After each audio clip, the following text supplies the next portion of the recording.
Every single year in Major League Baseball, guys have big postseasons, and inevitably, that big postseason performance ends up inflating their draft stock for 2026. Sometimes it's a good thing, sometimes it's not so good, but here are three players who I think did just that with great 2025 postseasons, and I'm sure they're rising up draft boards now in 2026. So let's start here with Kerry Carpenter of the Detroit Tigers. Now, Carpenter, obviously a big power bat for Detroit, and we know he struggles against left-handed pitching, but after hitting 280 in the postseason with a 400 OBP and a 910 OPS, I think Carpenter needs some more time against left-handed pitching. They need his bat and that power in that lineup all the time, so let the guy figure it out. Next up is Addison Barger of the Toronto Blue Jays. Snuck up on a lot of people this year.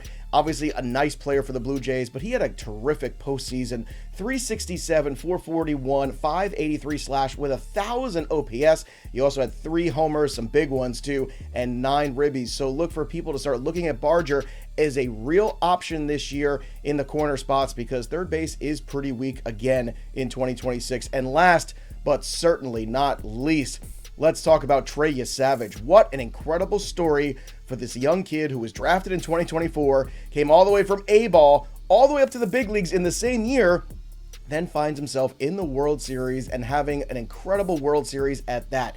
Over 6 appearances, 27 innings, 39 strikeouts, just 11 walks with a 1.05 whip and a batting average against of 188. That's right, this guy was absolutely dominant. In 27 innings in the postseason, he gave up just 18 hits, and he had some of the biggest high-pressure moments of any pitcher. Now, of all these guys, Savage's draft stock is probably climbing the most. Savage is the guy that I'm willing to risk it all for, because we see he has frontline starter ability. He is never going to shy away from the big moment, and that's something the Blue Jays are going to need, and your fantasy rosters are going to need in 2026. Follow us at FantasyPros MLB for more content this offseason, and follow us on YouTube and subscribe there at FantasyPros MLB.